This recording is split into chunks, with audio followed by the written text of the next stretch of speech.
Maayong hapon mga idol, na atay EDB karon nga giilisan og ano, knuckle bearing o bearing siyang liog-liog, no. So atuan tanaw no unsay kapareha ani niya. Atang-atang lang tanaw.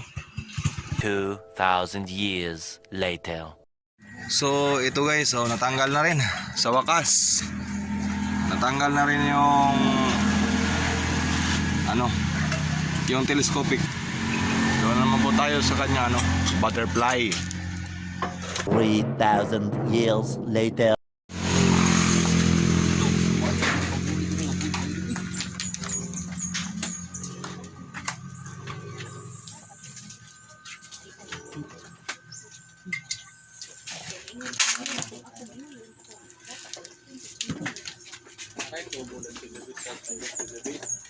Tubo? Lisa na?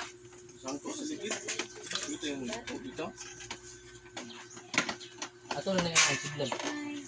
Grinder daw.